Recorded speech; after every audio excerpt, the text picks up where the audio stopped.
All right, welcome to this very quick video briefing. There's going to be plenty of documentation on this matter, but I just want to go through these new ACC sectors quickly with you. It takes 3 to 4 minutes just so you know what to expect when the new AIRAC comes out. So basically, it's because we're going to rework all the ACC sectors. And I know what you're thinking again. Well, yes, we are going to do that again. And it is for a good reason. It's because of those 3 major changes on VATSIM. It's the introduction of the new VAT EUD Global Controller Administration Policy, which we have until March next year to fully implement, meaning we have to change stuff anyway. We have the 8.33 kilohertz spacing now coming to Denmark, which means we have to change things anyway. And we do the implementation of the wiki-based form of all the documentation of VATSIM Scandinavia, meaning we have to change it anyway. So instead of changing it 3 times in the next 6 months, we're just going to do one big complete change now. So this is how it's going to look. First of all, forget all these old things. Forget about who takes over for what, EKDKV, B, D, whatever, secondary sectors. Forget all about it. It's a completely clean sheet. And a clean sheet is of 3 areas, just like real life. You have 3 different areas that are completely segregated that you can control now at Scandinavia. You basically have area west, consisting of the 4 western sectors, the area lower east, which are the 4 byte sectors, and the sector upper east, which is C and A. These are completely segregated, and whatever sector you log on, you only control within that designated area. Here are the ones for west, here are the ones for lower east, here are the ones for upper east. They do not overlap into each other.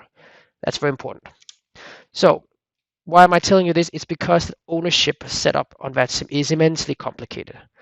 It basically means when you log on a sector, which other offline sectors will you take over and who takes what and all this kind of stuff. It can easily get so complicated. We have so many different things we need to consider. We want it to be as close to real life as possible. We talk to Navier. We want to have as much flexibility as possible because controllers want different configuration depending on different traffic situations.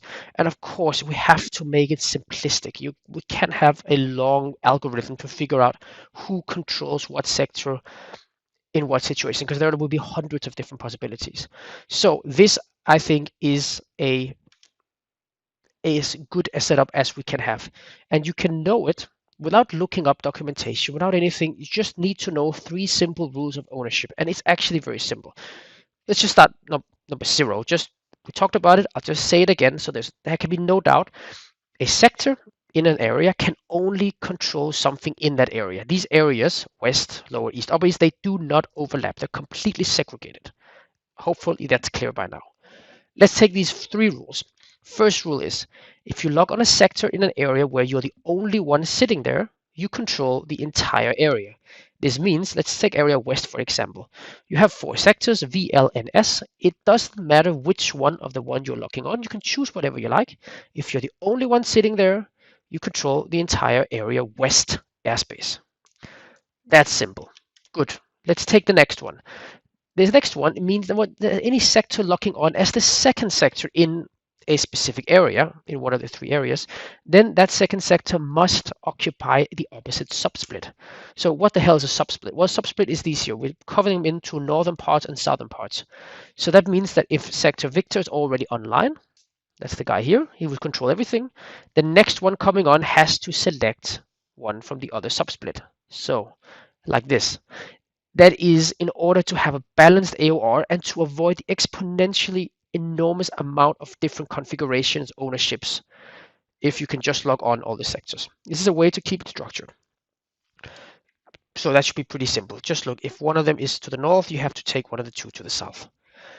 The third one is basically an expansion of the second one, meaning that if any sector that's sitting as the only sector in a subsplit, then you control the entire subsplit. Again, this was easier. You had to, EKDKV was online, okay, so you had to choose N or S.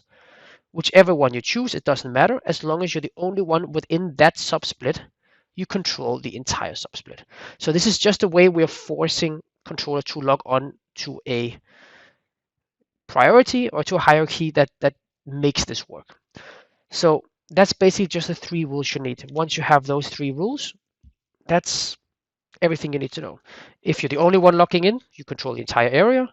If you're 2 people online in the same area, you must split it equally in this subsplit. And if you're sitting as the only one in that subsplit, you take the entire subsplit. The third and fourth controller that comes online can basically do whatever he wants.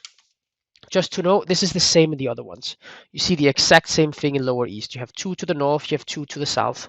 You're seeing by yourself, you have the entire airspace. If the second comes online, you must split it down the middle. It's so easy. And area upper east, well, they only have 2 sectors, so it's even simpler. So that is definitely how it works. Now, if you're a quick and smart controller, you might be thinking, does this mean that we can't have anyone covering the entire airspace like we used to?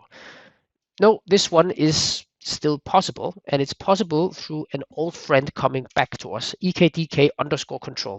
This sector is being reintroduced as a separate frequency, and it's basically a parent sector, meaning that it's basically an upper sector that takes top-down coverage. It basically does top-down coverage for everybody who's not online.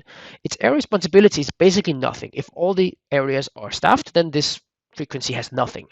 But it does provide top-down coverage for whatever areas are not staffed. It's just in the same way that you have tower, and then if it's offline, then approach takes it, and then if approach is offline, then the ACC sector takes it. And now just if the ACC sector is offline as well, the parent sector takes it. So you have so many different configurations, and you have so much flexibility that you can take.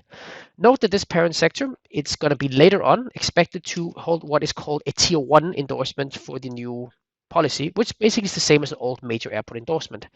Exactly what you need to sit on this will be defined by the training department later on. If you're already a rated C1 controller, the expectation is that you will have a grandfather rights and be rated for this position from the go. All right, so that's about it. I think I've used more than my 5 minutes now.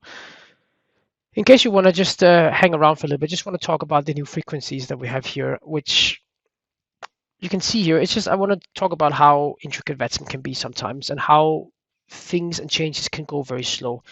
You can see some of the frequencies, they're new. You can see some of the frequencies that just changed a little bit with the extra 5 there at the end, but some might pop out. For example, the EKB has now been completely changed and the EKDKI has been changed to B. Why is this? Well, this is because of how VATSIM used to be. We used to have back in the days 135.27 as the split, and it was just called _control. Then we decided to do the lateral splits, and Copenhagen, of course, the traffic didn't really support that anywhere close by, but we still had an A control 135.27. Then we decided through something as ridiculous as public vote that we should have a new frequency, so we did 121.375, but nobody considered to change the sector identifier, so we had an A control which had nowhere to go.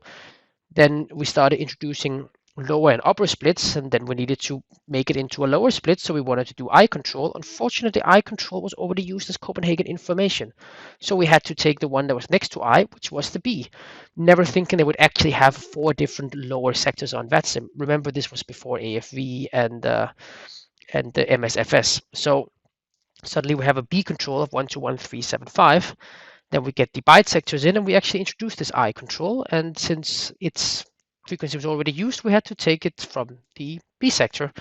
Because just swapping a frequency around like that later on, it just takes so much work. You have to basically get it into GNG. You have to then publish the sector files, make sure people download the sector files, and you have to produce 4 new LOPs. Then you have to produce 4 new LOAs and get the 4 LOAs approved. Then you need to get the frequency approved by VAT-EUD. You have to update VATSPY, you have to update VAT classes, you have to get in touch with the web department to get control center updated. Then the bud for Victor to Copenhagen is broken, so you need to get that done.